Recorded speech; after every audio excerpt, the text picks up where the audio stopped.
통찰과 역설. 본질을 알면 모순이 보인다. 지은이 천공. 하늘이 맑으면 그 빛깔을 품은 호수도 맑다. 사람의 에너지는 사람으로부터 얻는다. 콩 심어놓고 밭을 기다리지는 않는가. 고단한 인생, 순탄한 인생.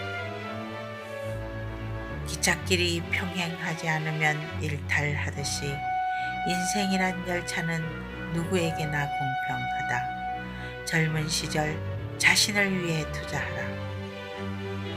요즘 젊은이들은 국가와 기성시대가 해주는 것이 없다고 불평불만이 가득하다고 한다. 기성세대가 그들에게 정말 해준 것이 없을까? 전쟁 이후의 부모 세대는 황무지에서 오직 앞만 보고 자식들을 위한 삶을 살아왔다. 일제강점기와 한국전쟁을 겪고도 불과 70여 년 만에 한국이 세계 10위의 경제 대국이 된 것은 부모 세대의 뼈를 깎는 노력 덕분임을 그 누구도 부정할 수 없다. 한강의 기적은 세계에서 자타가 공인한다. 덕분에 오늘날 한국 젊은이들이 풍족한 생활을 누리고 있는 것이다. 내가 이런 말을 젊은이들에게 하면 당장 꼰대라고 말할지도 모르지만 이것은 엄연한 사실이다. 부모들이 습관처럼 자식들에게 하는 말이 있다.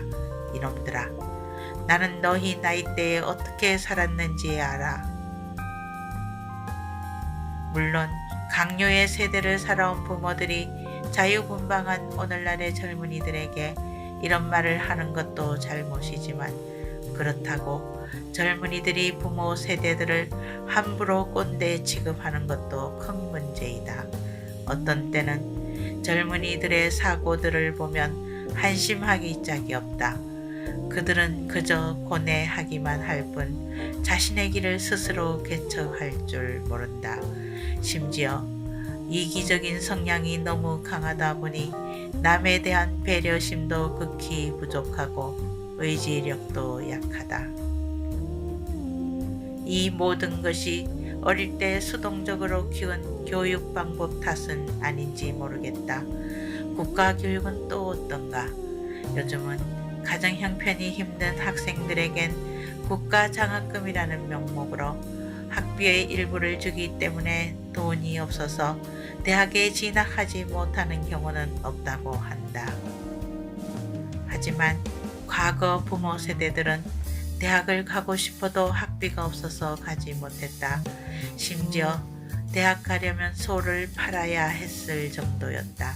이처럼 요즘의 젊은이들은 충분히 공부할 좋은 여건을 가지고 있음에도 불구하고 노력은 하지 않고 오히려 불평불만만 늘어놓고 있다. 심지어 누구는 부모를 잘 만나서 금수저로 태어나고 누구는 부모를 잘못 만나서 흙수저로 태어났다고 투덜대는 걸 보면 이 나라의 앞날이 불안할 정도다. 이를 부추기고 있는 언론도 큰 문제다. 어쩌면 이것은 지나친 포퓰리즘 정책으로 인한 부작용 때문인지 모르겠다. 과거 부모 세대들은 스스로 돌파구를 마련하기 위해 밤낮으로 노력했다. 이러한 정신력은 자신의 미래와 성장에 큰 밑바탕이 되었던 것이다. 사실 내가 파악한 바 금수저는 생각보다 극히 적다. 옛날과 달리 평등하게 교육 기회를 부여하고 있으나 다만 그 기회를 자신의 것으로 만들지 못하고 있는 젊은이들의 마음 자세가 더 큰 문제라는 것이다. 요즘은 100세 시대이다. 이토록 긴 세월을 홀로 살아가려면 자신에게 투자할 시간이 적어도 20년은 되어야 하지 않겠는가. 그렇지 않고 어떻게 100년이라는 그 긴 세월을 버틸 수 있겠는가. 기초가 탄탄한 건물이 오래 견디듯이 인생도 기초가 탄탄해야 한다. 그저 눈앞의 이익만을 보고 산다면 노후는 힘들 수밖에 없다. 대자연의 이치는 간단하다. 씨를 뿌린 뒤 물을 주고 잘 갈무리해야 열매를 맺는다. 이처럼 인생도 단단한 기초 위에 기반을 세워야 알찬 결실을 맺을 수가 있다. 인생 설계에서 가장 중요한 때가 바로 20대이다. 행복한 노후를 위해 20대에는 열심히 공부하고 30대에는 좋은 인연을 만나서 도약을 꿈꾸고 40대 이후에는 결실을 맺도록 해야 한다. 인생이란 기찻길은 누구에게나 공평하다. 20대의 학업과 인격 형성을 소홀히 한 사람은 40대 이후부터 다른 사람과 엄청난 격차가 벌어질 수밖에 없고 이때부터 고단한 인생과 순탄한 인생으로 갈라지게 된다. 다시 한번 젊은이들에게 묻겠다. 너는 어떤 인생을 원하는가?